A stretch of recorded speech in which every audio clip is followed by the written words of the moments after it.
You're listening to The Brand Compass, conversations to navigate your way to building a brand fit for purpose and poised for success. Here's your host, Shelley Rostlund. Hello and welcome to the show where we delve into where your brand meets the humans that you serve. I've created this space to have some honest, frank conversations about connecting your purpose to your people and doing that through smart branding principles. I'm Shelley Rostlund and I am a systems-led strategist, and I have a mission, and that is to translate big business branding principles for micro businesses in simple, practical terms so more people can find them, work with them, and be transformed by their genius. As this is the first episode, I thought you might like to get to know your host a little bit, who will be leading you down some conversational garden paths in the episodes to come. It may also give you a little bit of an understanding as to the context as to why I've created this show for you. So I was born and raised in Johannesburg in South Africa, and I did a 4-year economics degree before skipping over the pond to the UK. I've been entranced by the magic of storytelling since I was a teenager. I used to do loads of creative writing when I can just remember between 10 and 16 years old, and if not older, as I got older. And I've been addicted to the art of business since my early 20s. And luckily for me, my worlds collided in the early 2000s when social media exploded onto the scene. And this really grew my third love, which was to communicate in a world of technology. Unfortunately for me, my degree really meant having to go and work in places that I fundamentally did not find joy in, like trading floors, investment banks, snore, and blue chip consultancies, yikes. So instead, I looked to smaller businesses for my career path. I felt like it was where I could be seen, heard, and understood and be of value. I could be Shelley and not an employee number. And that's really what drove me throughout my professional career. Being seen, understood, and leaving somewhere better than when I found it. I reckon that's really at the core of everything, don't you? Having people understand you. I mean, really understand you.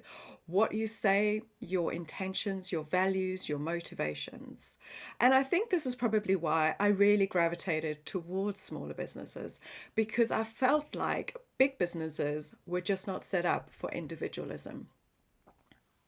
Now, I started my first micro business in 2007, really because I was at the point of loathing working for someone else. I was burnt out. It was hard. It was tiresome. And my creativity was just not being tapped into at all. And oh my goodness, was it a hard time to be a startup when the recession hit, especially when I didn't know what it was that I could do and what people would actually pay me for. You see, I'm a knowledge worker. My brain is my main source of income. Okay, so yes, I need my voice and I need my hands. I'm very much an expressive speaker, but my brain is the fountain of my genius. Today, I've got two arms to my work. So on one hand, I've run an agency since 2010, which basically provides brand-led marketing for content creators.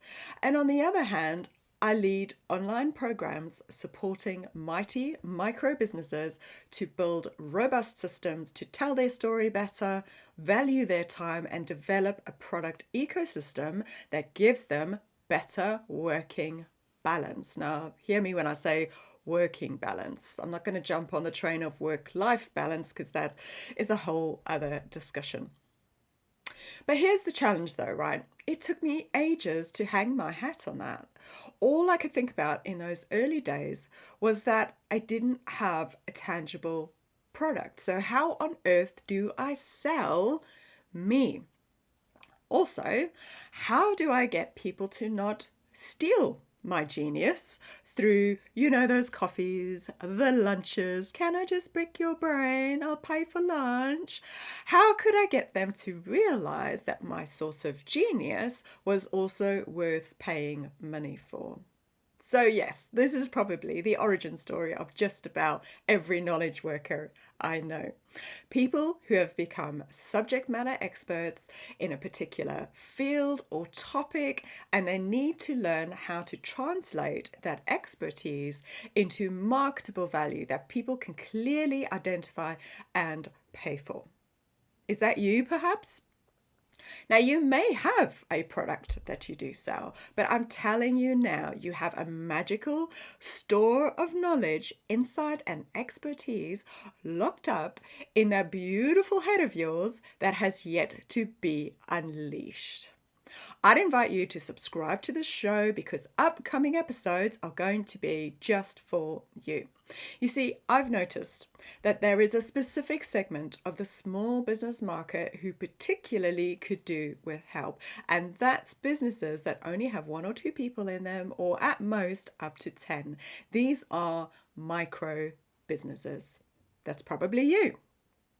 So while every business actually has a life cycle with ebbs and flows, micro businesses feel these on a higher frequency. Their joys and their aches are just amplified. You're working with far more limited resources and pretty much have to make something out of nothing, moving marbles around constantly to keep your ship afloat. This show is for you. So tell me, why did you leave employment? Did the environment just become completely untenable? Do you have a passion that you just want to pursue and that just didn't fit working for somebody else? Or did you feel like your purpose in life was just not being met? Or you fundamentally did not have the meaning that could wake you up every morning, jumping out of bed to go to work? So why did you actually set up the business that you have today? Or did you not even think about it because you were pushed out of employment into, I call it unemployment, but it's actually self-employment? Did you find it hard to navigate all the skills that you actually need to have in order to run a business? It's not quite the same as having a job, is it? Or did you just have a fantastic idea? Nobody else was monetizing it yet and you just wanted to go for it. Is that why you set up? But my biggest question, to be honest, is how have you come to value that genius that is actually locked up in your head? Or are you still trying to unpick that? If I am speaking to you, then welcome to the Brand Compass Show, where I will invite you to have some big conversations to navigate your way to building a brand fit for purpose and poised for success. And if you've got any other micro entrepreneurial friends, share the joy, bring them into the conversation too. So now it's time for you to dive into the episodes, and I'd love to hear from you if you have a question. Or would you like to hear a topic be spoken about on the show? Or do you just want to share your story with me? Oh my God, I'm a story addict. Please share your story with me. So I'm on Instagram with the handle of @Shelley Rostlund. That's 2 E's. Or you can email me on Shelley, 2 E's, @ShelleyRostlund.com. Thank you so much for listening, and I hope you enjoy the episodes to come. Thank you for listening to The Brand Compass. If you enjoyed this episode, make sure to share it with your entrepreneurial friends and help them make good brand decisions. Until next time, let's keep the conversation going at ShelleyRostlund.com.